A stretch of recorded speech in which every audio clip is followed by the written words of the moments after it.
दोस्तों, राजस्थान के झालावाड़ में सरकारी स्कूल की छत गिरने से 7 मासूम बच्चों की मौत के मामले में एक नया मोड़ आ चुका है, क्योंकि अब उस स्कूल की प्रिंसिपल का बड़ा बयान सामने आया है। और स्कूल की प्रिंसिपल ने जो बयान दिया है उसके बाद कई गंभीर सवाल भी खड़े हो रहे हैं कि आखिर जिम्मेदारी किसकी है। 2022-23 में इस छत की मरम्मत हुई थी और प्रिंसिपल का कहना है कि वहां से पानी नहीं टपकता था। सरपंच ने काम करवाया था, लेकिन बावजूद इसके 2 साल के अंदर अंदर अचानक से छत धराशायी कैसे हो गई और 7 मासूम बच्चों की जान चली गई, उसका जिम्मेदार कौन है और क्यों आखिर यह घटना हुई। तो सबसे पहले तो स्कूल प्रिंसिपल का यह वीडियो देखना बहुत ही जरूरी है कि आखिर स्कूल की प्रिंसिपल ने क्या कुछ बोला था, क्योंकि स्कूल की प्रिंसिपल का पहली बार यह बयान सामने आया है। नाम आपका? जी सर, मेरा नाम मीना गर्ग। प्रधानाचार्य हो? जी सर। कैसा हादसा हुआ आज? सर, मैं 7:30 बजे स्कूल पहुंची, बच्चों को इकट्ठा करा प्रार्थना के लिए। बाहर बरामदा गीला हो रहा था, चौगान गीला हो रहा था, इसलिए जब भी चौगान और बरामदा गीला होता है हम कमरे में ही करवाते हैं उसमें प्रार्थना। बच्चों को इकट्ठा किया, मैं अंदर कमरे में थी। मैं दूसरे कमरे में बच्चों को जैसे ही बुलाने गई, जैसे ही मैं बाहर निकली एकदम से हादसा हो गया। तो विद्यालय भवन जर्जर था, क्या स्थिति? जी, विद्यालय भवन कोई जर्जर अवस्था में नहीं था। 2022-23 में भी यहाँ पर छत की मरम्मत का कार्य करवाया गया था सर।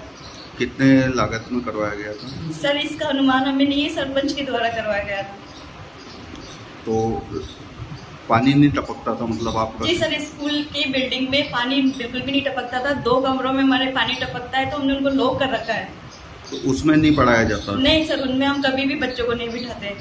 तो जिनका कार्य मरम्मत का कार्य हुआ वही बिल्डिंग गिरी है? जी सर। अब आपका और क्या कहना है इस बारे में? मतलब दुखद घटना है। बहुत दुखद घटना है सर। मेरे बच्चे थे सर, 9 साल से मैं इस स्कूल में पढ़ा रही थी सर। एक बच्चा मेरी आंखों के सामने आ रहा है सर, मेरे से नहीं। तो आपने देखा कि किस तरीके से रोते हुए स्कूल की प्रिंसिपल बता रही है कि सारे बच्चे मेरे थे, 9 साल से यहां पर पढ़ा रही हूं।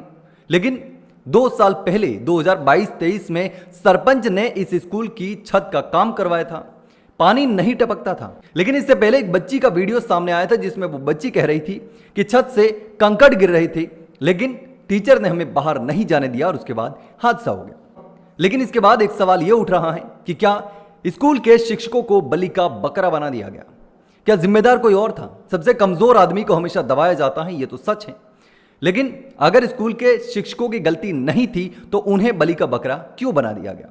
आखिर जो जिम्मेदार लोग हैं, बड़े पदों पर बैठे हैं, जिनकी जिम्मेदारी थी वहां पर काम करवाने की, बजट मंजूर करने की, पैसे देने की, ध्यान रखने की, वहां पर विजिट करके स्कूल को चेक करने की, अगर वो जर्जर भवन था तो उसे बंद करने की, उन लोगों पर कार्रवाई क्यों नहीं हुई?